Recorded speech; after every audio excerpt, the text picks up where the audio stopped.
talkradio.nyc.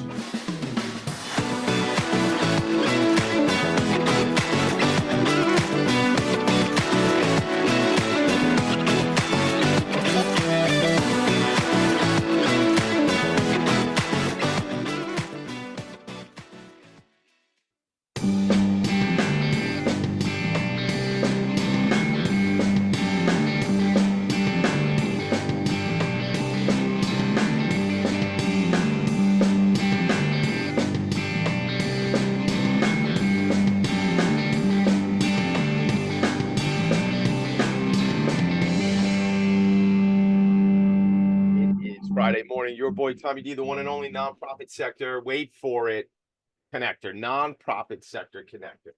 What does that mean? Well, it's an opportunity that I have in the universe where I get to spend time with special leaders and special employees and special volunteers, all in the nonprofit sector. You know, what happened to that? We know at the end of the Willy Wonka and the Chocolate Factory, Charlie and the Chocolate Factory. This show, by the way, is called Philanthropy and Focus before I rant and rave. But in that end of that movie, there's that everlasting gobstopper scene where Charlie was going to take the everlasting gobstopper and he brings it back and he gives it to Willy Wonka. And then Willy Wonka says, Charlie, you won my factory. And he says to Charlie, don't forget, Charlie, what happens to the little boy who got everything he ever wanted. And Charlie says, what's that, Willy? He says he lived happily ever after. And I will tell you this, I'm fortunate to be blessed with a family. Everyone's healthy, 4 wonderful children, a wonderful wife. And I get to spend all this time with the nonprofit sector. Last night with a dinner with some leaders here on Long Island in the nonprofit sector that was set up by the Nonprofit Resource Hub, which is an organization we founded, really doing its work to bring resources, education in the form of webinars and other things and networking events and mixers together, bringing these leaders and nonprofits together to make, to really elevate the nonprofit sector to the best of our ability. So I'm blessed to have that opportunity. I'm blessed to have friends who want to come on my program. My guest today, Roberta Rosenberg. Good morning, Roberta. How are you? Good morning. I'm great. I'm glad to have you here. It wasn't the first time you and I discussed you coming on the show. So you were certainly like, Tommy D, what are we doing here? Like, why am I not on that show yet? So you were right on with that. And we put it all together. We're going to get into, as we do every week, the name of the organization is Destination Accessible. And I love, like, when you say the nonprofit sector connector, you can probably extrapolate, gang, from those words, what somebody who would be called that would do. If an organization is called Destination Accessible, you can probably read between the lines. I always thought it was not good when a company had 3 letters and then you were supposed to figure out what the heck those letters meant, right? Or 6 letters. The point is, unless if those 6 letters made a word, look at that. You know, shout out to Pat Sajak, you know, a little bit of Wheel of Fortune. I always wanted to be a game show host. I don't know if you knew that, Roberta Rosenberg. No, I did not. But you'd be great. Now you know. And I'm thinking of doing a game show. I think they have to be a little different now. I don't think it's like it's going to be more like maybe some AI driven game show. Anyway, we'll see how that all works out, but I am going to start doing a show at North Shore TV, a TV type program, maybe a little bit of podcast mixed in there too, but really focusing on obviously the great work that nonprofits do here on Long Island, but as well as just really cool people doing really special things that may not be employed by or involved with the nonprofit sector. So, we're going to see what that plays out to be. It's going to be fun. Maybe there's some game show going on too. This program, however, gives me the opportunity to every Friday morning walk up 2 flights of stairs. Well, I guess it doesn't give me the opportunity to walk. I was going to walk up the stairs anyway, but the point is I come up to the attic just below the roof of my house to do this program, Philanthropy and Focus. I do it every Friday. And it's my focus to help these nonprofit leaders tell their story and amplify their message. And I was just mentioning to Roberta, even before we got started, just how funny the world is and how connected everything is. Our company, Vanguard Benefits, has been sponsoring the Long Island Imagine Awards as a platinum sponsor in the Rising Star category. We've been doing that for the last 6 years or so. This year, the winner in that category was the Holocaust Memorial and Tolerance Center here on Long Island in Glen Cove. And my business partner, Ed Probst, and I went out for a visit. And I was saying, hey, listen, this is great. Thank you so much for the tour. We appreciate this. It's a solemn place, reverend place. I said, I'd love to feature what you're doing on my program, Philanthropy and Focus. And, being a bit of a sales guy, saying that, people are going to go, what is that? What do you mean philanthropy and focus? So it opened up that dialogue, and I said, well, you can't come on Friday morning because Roberta Rosenberg is coming on the show from Destination Accessible. And the response I got was, Tommy, we're totally accessible. You know, the Tolerance Center is totally accessible. I said, I wasn't calling you out. I was just saying Roberta's coming on the show. But what that does is it just goes to show the importance of collaboration, the importance of connection, because by bringing that up, you know, I said to Roberta this morning, and we'll get into some of that, but I said, you know, we need to get them on your website and add them to the list. What is this website? What is the list? What is the, what are these descriptions of these facilities and things like that? Roberta and I are going to talk about it today. If you plugged in for the last 170 Fridays, I've done this, then you realize that the show goes like this. Who is the leader? What are they doing in the world? Why did they either go into the nonprofit sector? Why did they create and found a nonprofit organization? That sort of stuff. And then we roll into what are the programs of the organization? What does the organization do? What's upcoming for the organization? How can you all get plugged into the organization and make an impact? Sometimes that impact might be writing a check. Sometimes that impact might be volunteering. We'll talk about that as it relates to Destination Accessible. And really, it's what's upcoming for the organization. You know, are there events coming up? Do they need board members? Are they looking for this? Are they looking for that? I don't know. We always find out. So maybe this is a bit of a game show. It's kind of a quiz show at the end. You know, it's I like to call it the lightning round when we get to that part of the show. And we usually call it that. Logan, my engineer, and I call it that because usually I've run out of time and I'm trying to take a 17-minute segment and make it into the last 7 minutes. So we end up talking even faster, Roberta, than we're talking right now. Oh, God. I'm just joking a little bit. All right, let's get into this conversation. Roberta, we've known each other for a number of years. I don't know how we actually connected originally, but you've come to the round tables that Christine Deska and I have done for a number of years. You know, you're obviously connected to the Nonprofit Resource Hub as well. I don't know if you remember how we originally met. No, same. Yeah. All right, fair enough. I So don't. we know each other. We've been connected for years, for sure. Tell me a little bit about this journey, or tell me a lot of bit about this journey. Like I said, I don't actually know the story, although I'm looking at my notes. A bizarre accident. That's kind of a cliffhanger. Let's who is Roberta Rosenberg? What's your background, you know, like career-wise and your interests and things like that? And really let's walk that to how did you end up creating this organization? Why did you create this organization? Okay, thank you. Well, first of all, thank you so much for inviting me. I'm delighted to be here. I have seen your show. It's always great. And so that's kudos to you for all you do for the nonprofit sector. And you really make the nonprofit sector more fun. So you'd be a great game show host. But to tell you a little bit about me, so the majority of my life, I spent 40 years as a teacher. And I was in English as used to be called English as a second language. Now it's called English as a new language. And I had a great, great, great career. I loved my job. I loved my kids. It was wonderful. But it was, comes a time when you leave. And during that time while I was working, the story of how I got into Destination Accessible was my mom had polio when she was a child and was fine most of her life, but developed what's called post-polio syndrome towards the end of her life and was in a wheelchair. And that was in the early 2000s. And we would go and I would notice how difficult things were. And I have to say things are somewhat easier now. But we went and we did whatever we did. And my mom passed away and I didn't really give it any more thought. And then in 2012, I had a very bizarre accident, which left me in a wheelchair for more than 6 months, and then another solid year with a walker and a cane until I was happily, thankfully, fully recovered. But through that journey, I was noticing more and more about difficulties with a wheelchair, particularly, and the problems that you encounter with that. And again, that ended happily, and I went back to my regular life. And then my father, who at the age of 96, his body started to desert him. His mind was fine, but his body was physically not doing well. And so he wound up using a walker and then sometimes was in a wheelchair. And really the catalyst for Destination Accessible came from spending a lot of time with my dad. My dad loved to go out. He liked to go to theater. He liked to go to restaurants. He would have liked to go out to eat 3 times a day. And so I was becoming more and more aware of the difficulties of of knowing what you're going to find when you go someplace.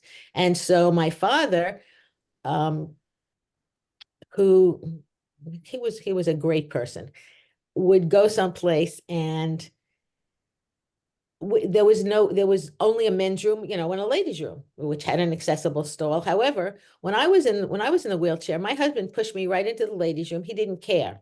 Hmm. I had a lot of difficulty pushing a 96-year-old Yeah, man into the men's room. sure.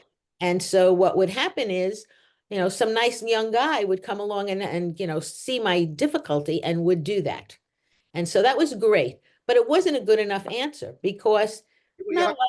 well, you're depending on somebody to be the good Samaritan, right? You're depending on somebody to do the right thing. You depend on somebody to be there, right? That's not it's not always like that's not always accessible to have a good person around you, right? That is correct. So I was thinking more and more about these instances, and I was also calling more and more places before we would go someplace. So we'd decide on a restaurant, he'd decide on, what museum he wanted to go to, and I was finding that I wasn't getting the information that I needed, and it was not on their website, it was not on the phone. And so finally, after I had a 3 week condensed time with my dad, and I came home one day and I said to my husband, I can't stand this anymore. This is really, it's so unfair and it's so not nice. And if businesses are not going to put it out there, I'm going to do it. And however, I was very naive, very, very, very naive. I had no business background. I had no idea what I was doing. I enlisted my dearest friend at the time, and the two of us spent a year researching what we would want to do, how we would want to do it, what we would want to include. We originally thought about this site for seniors, only for seniors. And so our website is very basic. It has really no bells or whistles because we wanted seniors to be able to navigate it as easily as possible.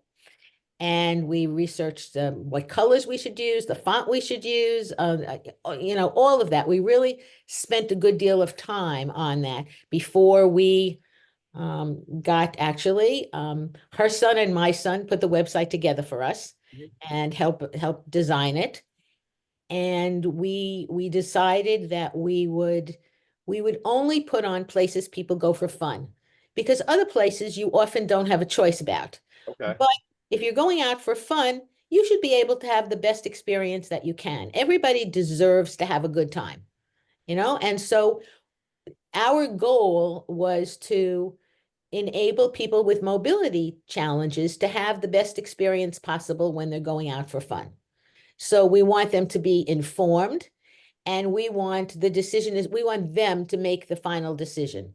So we're very fortunate on Long Island that you have choices. You don't have to go to a restaurant that you think is too noisy. You don't have to go to a restaurant if you don't like their food. You don't have to go to a restaurant that is too expensive.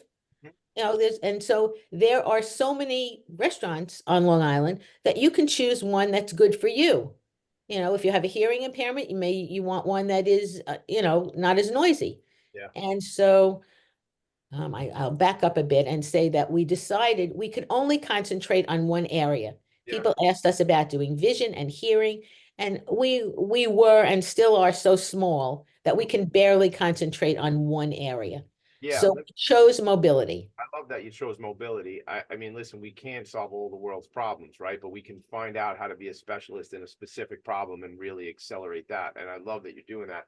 The one thing that's coming up for me, and we're going to go to break in a second. One thing that's coming up for me is, you know, we're fortunate here on Long Island, just generally because of I guess, the density of opportunities of places to go. But I think as you go, even if you would go up to like upstate New York and things like that, things are much more spread out, like, and sometimes we go up to the Poconos, I'll drive through like Tannersville, Stroudsburg in Pennsylvania, and it's not like something everywhere. there's homes and homes and homes on big pieces of property, and then maybe there's a restaurant. So I think I would I guess my observation here is that here on Long Island, there's more opportunities. It doesn't mean that every place has made sure that they are accessible for people with mobility issues. However, there are more, so you have more variety, right? Where there might be a limitation in other parts of the state or in the country and things like that.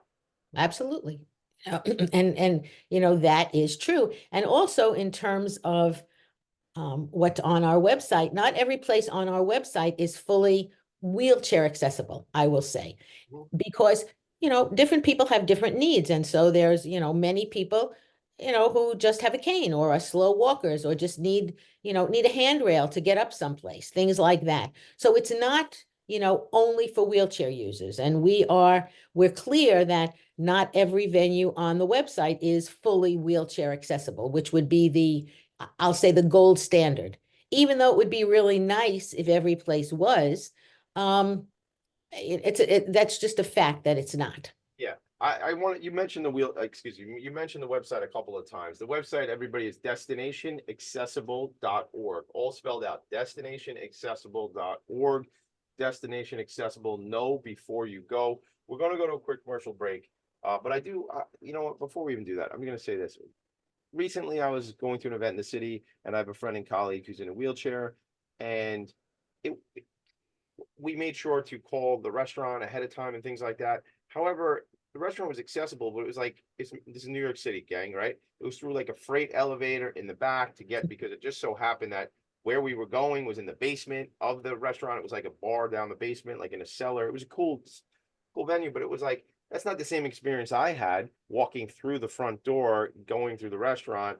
My friend was in the freight elevator. So it's not exactly, that's not the same experience. And one other thing, I have a very close family. I don't want to call anybody out, but a very close member of our family is in a wheelchair. When we were going to a family event at a Knights of Columbus, like way out Southold on Long Island, it was either a Knights or a Legion, I forget which it was, but the point is, it was not accessible. I mean, how the facilities, the bathrooms were not accessible. Like, this is the stuff that, because again, Roberta, I've never had that experience. If I need to use the restroom, if I need to use the stairs, it's always there. I always have that. So we often don't see the world through other people's lens unless we put ourselves in that lens through it to see through that lens.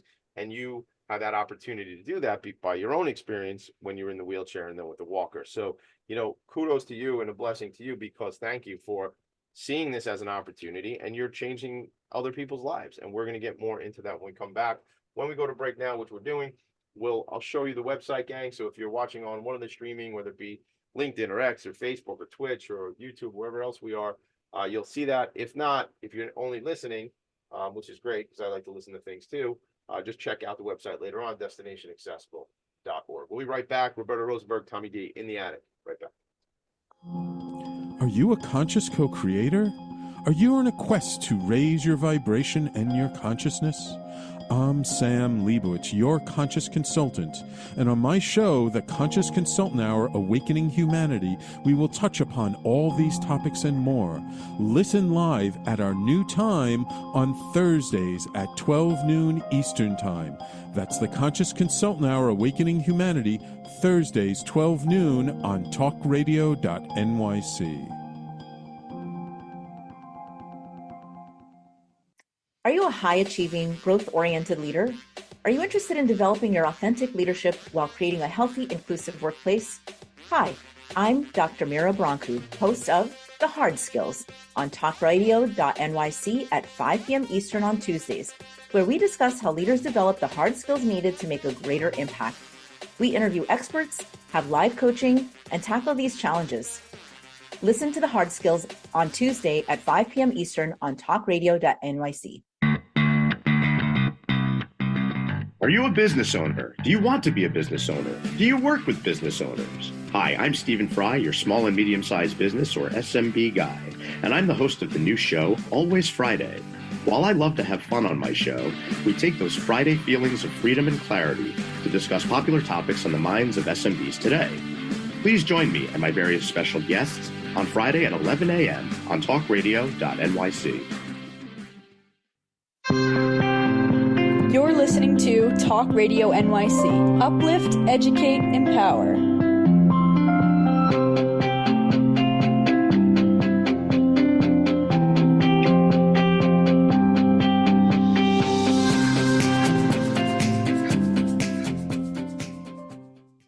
Nonprofits need connections to move in good directions. So cut through all the static. Join Tommy in his attic. Back. Your boy, the one and only nonprofit sector connector. Although I have realized, I said this a couple times on the program, I've realized that there are a lot of little nonprofit sector correctors. Yes, the correctors are there too. But a lot of folks are, and maybe, maybe I'll just shout out some right now. Kellyanne Serini, my friend at Serini and Associates, the Imagine Awards, the nonprofit resource hub. Kelly's a good friend of ours, and her dad is also a friend of ours, but Ken Serini Associates. And, I love when Kelly's like, Tommy, we got to connect these people, we got to connect those people. And like, that's the stuff, man. That's what it's about. So the organization is Destination Accessible. Know before you go. I shouted out the website before the break, but if you're just getting here, destinationaccessible.org. Roberta Rosenberg is with me. Roberta, again, like I said right before the break, I mean, I don't have that challenge. I'm going to walk into a place and sometimes a restroom can be, sloppy and messy, but I'm probably going to be able to work my way around and get what I need accessibly. Not everybody has that ability. And it's not just restrooms. My mind is stuck on that. It isn't just the restrooms. It's the seating for where I'm going to have my meal. It's the seating for where I'm going to watch the show. It's the seating for, or it's the accessibility for me to tour the museum. It's all these things, and I Googled this. So a couple things I want to point out. A number of years, John Kemp, who was the former CEO of Viscardi, was on my program. And he's like, something, Tommy, some of us are born disabled, and many of us are going to become disabled, right? So you said your dad was 96. First of all, wow, the 95 and a half years or whatever that he wasn't in a wheelchair or anything, like, God bless, like, right? He didn't become disabled until that age, right? Go ahead, please respond. I just want to interrupt you 1 second. 83% of people with mobility disabilities were not born with them. 83%. Okay. 83%. I Googled it while you were talking before, and 42 million Americans have a disability. Not saying it's a mobility issue, but 42. So, I met a man just a couple weeks ago at a Queen's Chamber event where I was on a panel, a nonprofit panel. And this man has both, he had brain surgery. So he lost much of his vision and all of his hearing. And he was there at this, and we had a great call recently because when we were on, I think it was Google Meet that we used, because I think it was Google Meet, the captions were better because he's able to see I don't have time for that whole story, but the point was, we had this event at the Queen's Chamber, and unfortunately there was not any accessibility for him to hear or read the captions or whatever his way of intaking the information would have been. It wasn't set up that way. Things like that, we're talking about mobility specifically, but that's not how it's supposed to be. I mean, I heard you say a word before that I want to call out because it's right, and it's just not nice. Like, not that, like, that's not like the professional word, but it's just, where's the compassion? Like, that's a lot of what this program is and what I'm doing. Like, what are we talking about here? Like, giving people accessibility is not like, shouldn't be optional. It should be, of course we do that, and there's a group over at Viscardi specifically that works on accessibility for websites and things like that, and I had Mike Caprera, who's the CTO at Viscardi. I had him on a show here, and we were talking about, if companies don't realize that they need to make their websites accessible, because it's the right thing to do, well, then companies should realize they need to make their websites accessible because people with disabilities buy things too. Like, wow, I think I made a rhyme there. just, you know, you don't want to do it because it's right, that's fine. But I know you got shareholders to answer to or partners to answer to. Do you want to sell more stuff, right? So like do that, you know, it's not the right reason to do it, but I'm saying to convince people to do things because nobody, I mean, when you don't have a vision problem or you don't have a hearing problem or you don't have a mobility issue, maybe you don't realize these things unless it affects your family or unless in your case, it affected you for a moment in time. So that's the thing that I again, I'm blessed to have friends and connections like you, Roberta, because you're out there on the front lines making the change and helping. However, I think you need more help, right? I think you need some more help, like to do this because, and when I say help, I think the big help that everybody thinks we all need is, you know, moolah, cash, do re mi, whatever it might be, whatever somebody calls it. But it's also, I think, the aside from that type of capital, it's the social capital, it's the relationships, and that's a lot what I want to get into with you today. But I've gone on a rant. I will bring it back. You rant now. It's your turn. Well, I don't know. I don't know where to start. I mean, all the things you said are true. And yes, it is the right thing to do. It is the nice thing to do. And it is true that anybody who has a disability has a family, has other people that are generally with them, Yeah. or will tell other people about, this place was great because it was easy for me to get around. And mostly it's important. And people don't realize that when we talk about people having disabilities, and 83% of them were not born with it, you clearly discussed how you are able to get around. But the truth of the matter is that it could be you in a flash, and it was me in a flash, and nobody really knows when it could be you or a loved one that finds themselves either temporarily or permanently in a position where they are disabled in some way. And so one of my goals, I've become more of an activist. Destination Accessible is not an activist organization. We are strictly educational. Our goal is to provide the information so that anyone can make an informed decision. And so all of our information is based on personal visits. We are not crowdsourced like Yelp or TripAdvisor. We do not have any place on our website that we have not personally visited. So anybody going to our website can see the date that we were there, the last date that we were there, and what we found when they were there in terms of when we were there in terms of accessibility. So you have you have our vision. One of our signs at expos and things says, "We go so that you can know." And we want you to be informed. And it's important that businesses realize that, I think that all businesses should put on their website what their accessibility is. Everybody can't be accessible for a variety of reasons, whether their business was grandfathered in before the ADA law came into existence, whether there are other mitigating circumstances that don't allow them to become accessible in all areas. There are various reasons why places are not, I'll say, completely compliant.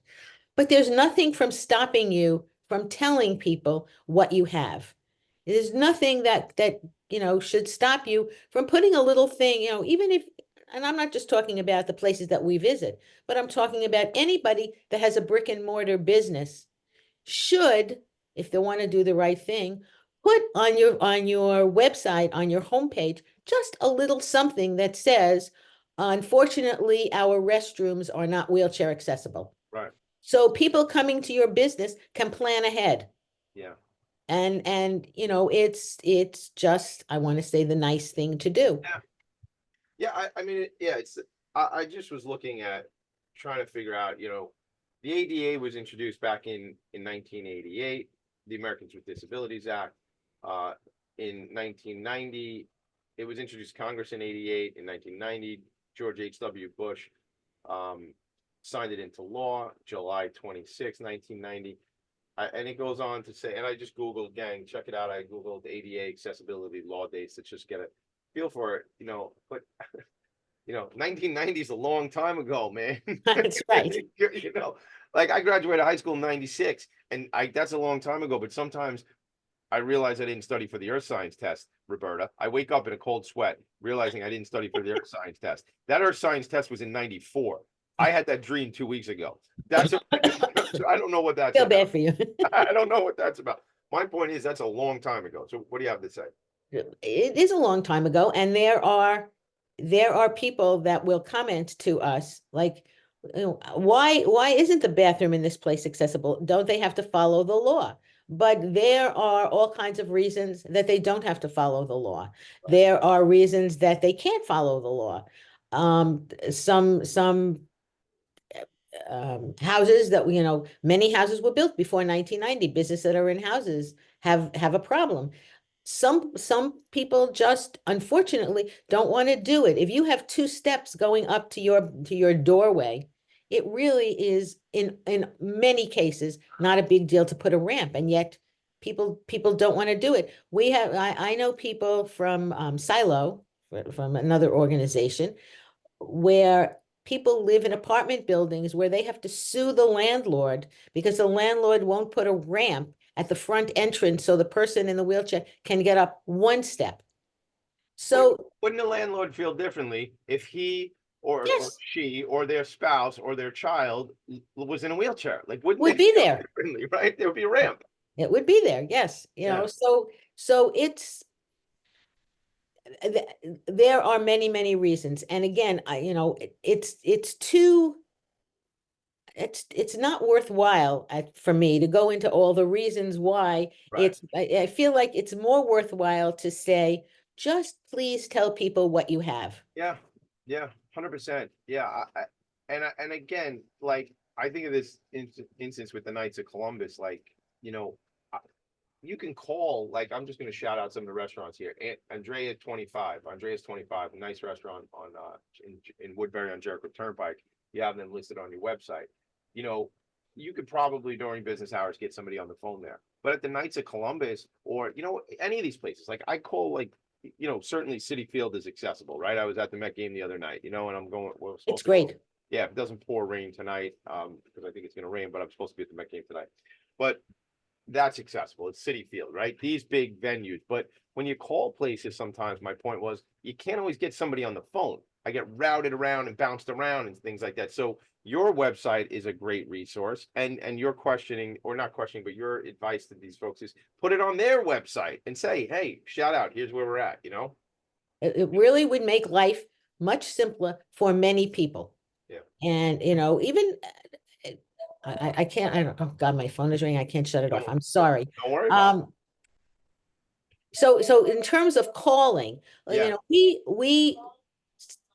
have, barely 1,000 venues on our website. Yeah. And so and the vast majority of them are Long Island and the New York City metro area. This is where we are. This is, this is what we do. And anytime I go someplace out, so we have a mini section on Vermont, a place that I go to often, things like that. So there are other places, but there are many places that are not on there. And so one of the things that we have on our website, on the lower left-hand corner of our homepage, you can download something called a tips sheet.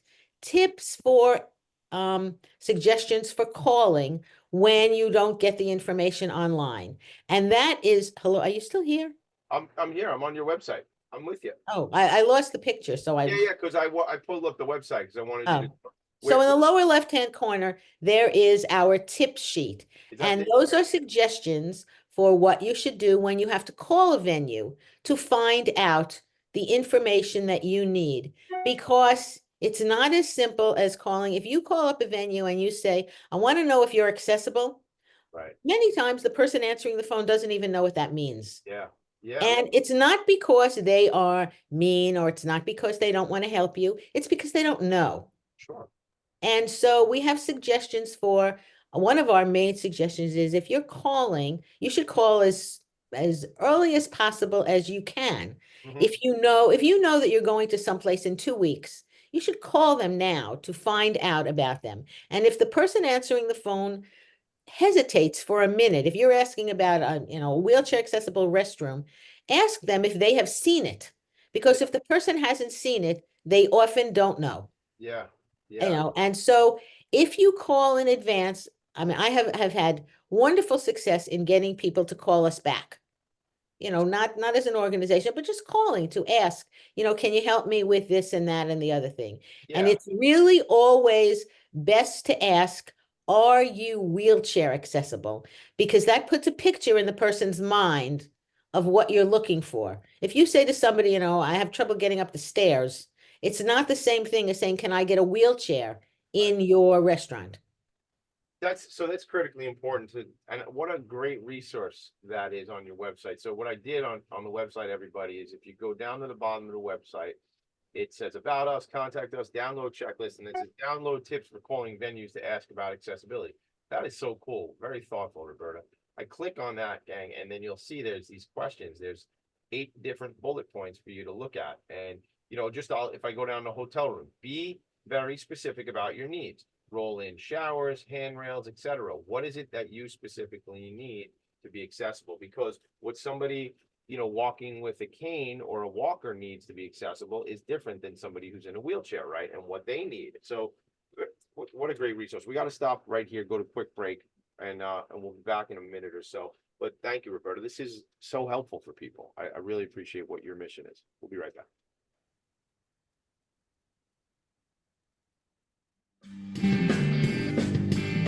Hey everybody, it's Tommy D, the nonprofit sector connector, coming at you from my attic. Each week here on talkradio.nyc, I host the program Philanthropy and Focus. Nonprofits impact us each and every day, and it's my focus to help them amplify their message and tell their story. Listen each week at 10 a.m. Eastern Standard Time until 11 a.m. Eastern Standard Time, right here on talkradio.nyc.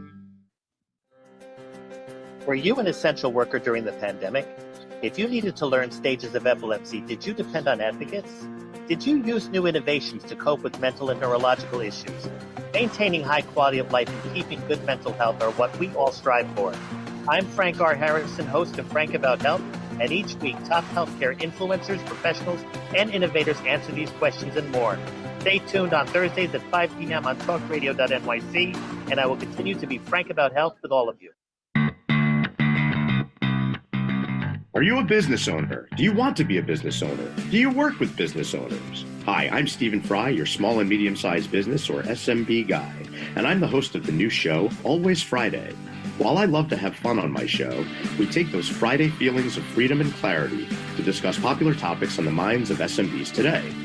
Please join me and my various special guests on Friday at 11 a.m. on talkradio.nyc. You're listening to Talk Radio NYC at www.talkradio.nyc. Now broadcasting 24 hours a day.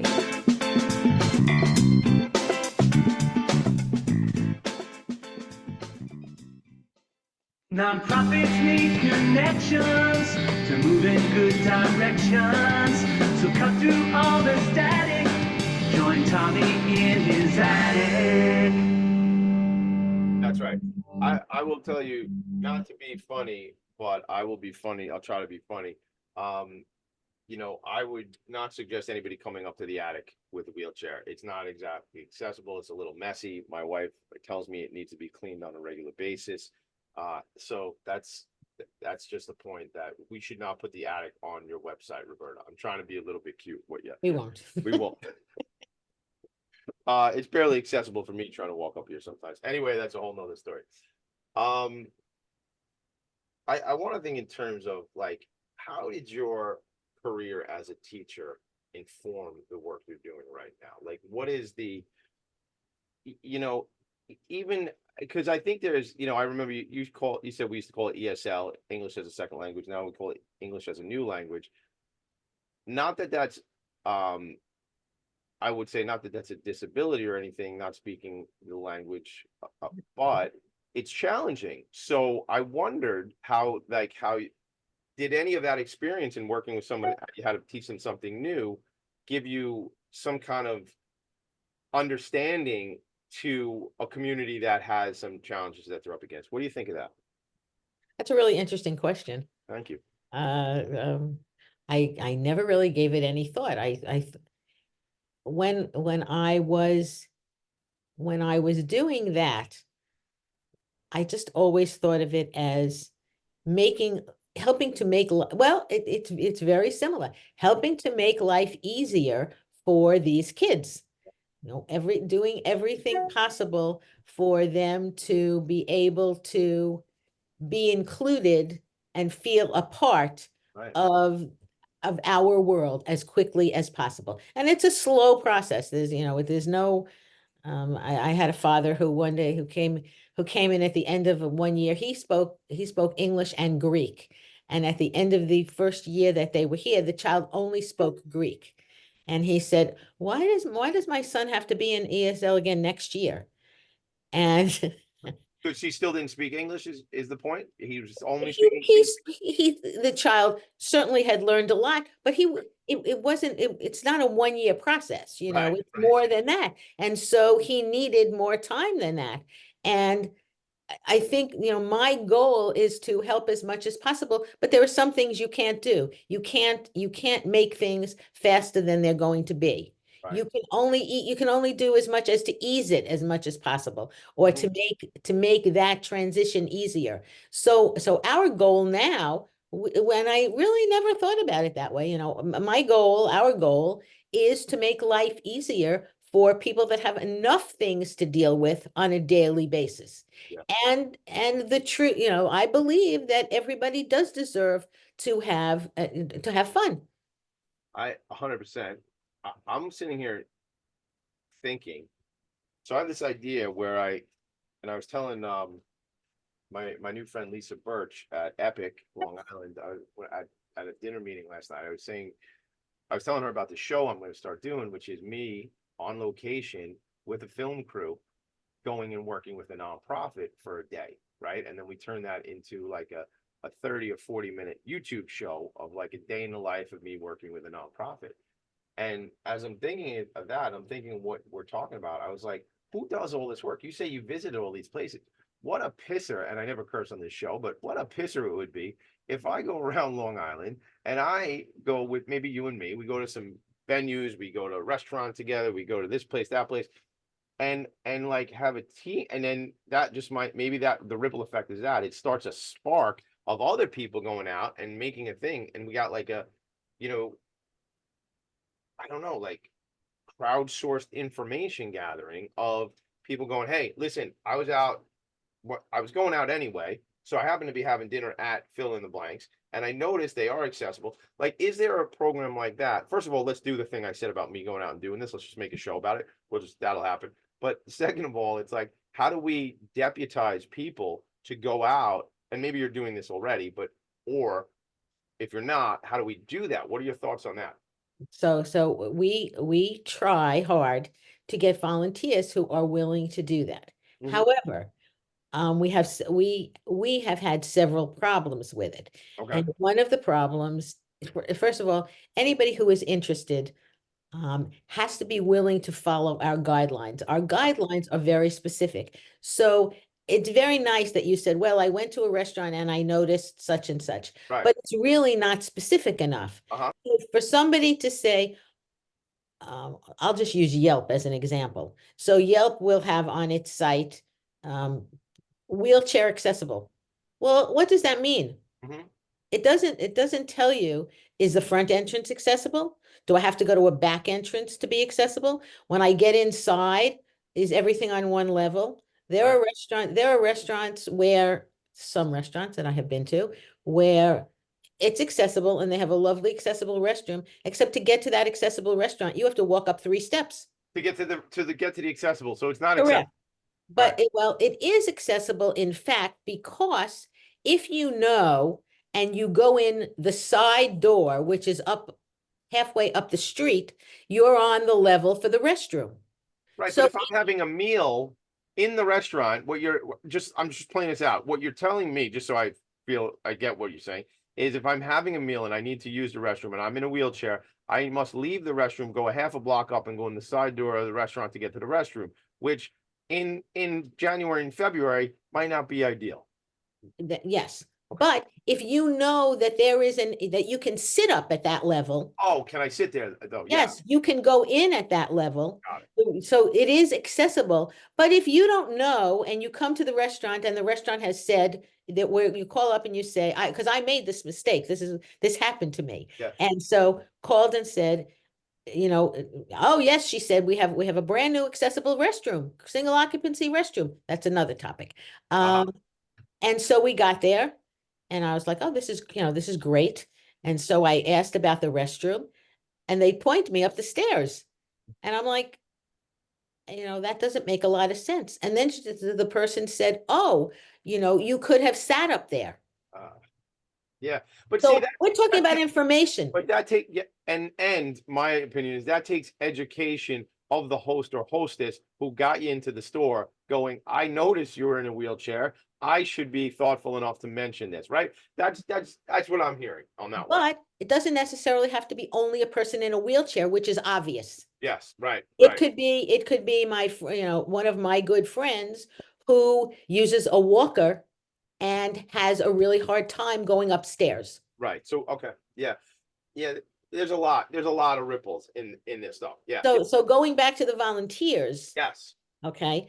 We have a volunteer checklist. Good. For people to follow. And you have to be willing to take pictures of all of these things because on the website, we have photos of everything. I love that. That's so great. Because I mean, that's what if you gave me personally a roadmap, right? And let's say I took one or two of my kids out for 3 hours, 4 hours one day, and we bounced around the different places, like, then I would give you the checklist and the photos. And then all of a sudden, and I'm just saying me, but whoever would do it, you can really conquer this thing. Yes, but they also, so the other thing is, which has been a stumbling block, is the person has to be willing to write about their experience in that venue. So we call it our read more. On the website, every venue has a read more, which is our personal experience on the day that we were there. And the final thing, which has been a real stumbling block to getting volunteers, is that anybody who is doing this has to be willing to give us their personal information, their address, their emails, etc., because we pride ourselves and we are telling people that this is based on personal experiences. This is what we saw. If somebody contacts us and says, what you wrote isn't correct, we have to be able to contact the person and check it out. Check it out. So I'm sharing the website again while we talk about this. We got to go to a quick break, but I just picked one, 317 Main Street. Is that the name of this? It's called 317 Main Street. And correct. Very accessible. I would imagine that's the address too. Yes. In Farmingdale.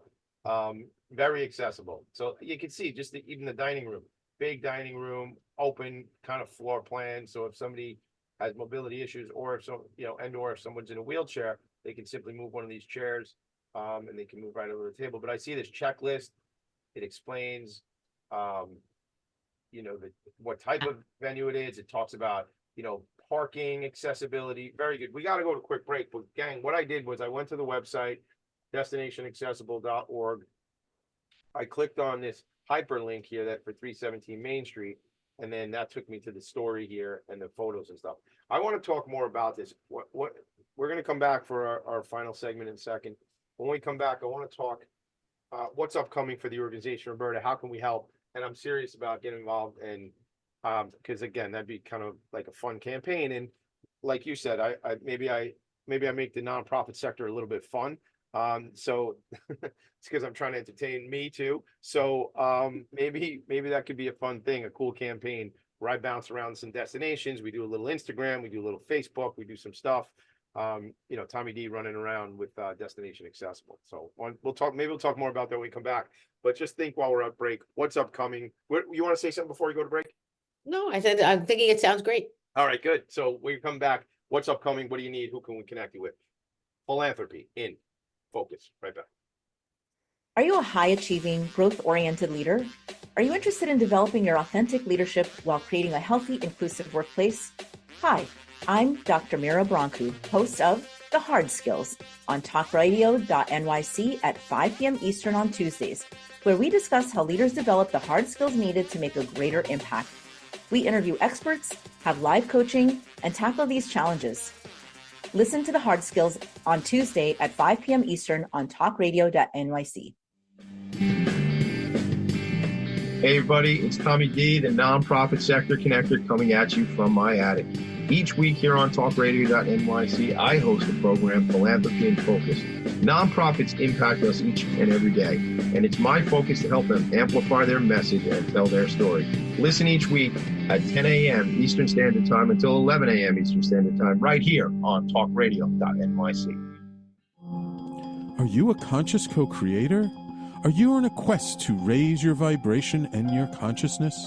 I'm Sam Leibowitz, your conscious consultant, and on my show, The Conscious Consultant Hour Awakening Humanity, we will touch upon all these topics and more. Listen live at our new time on Thursdays at 12 noon Eastern Time. That's The Conscious Consultant Hour Awakening Humanity, Thursdays 12 noon on talkradio.nyc. You're listening to Talk Radio NYC at www.talkradio.nyc. Now broadcasting 24 hours a day.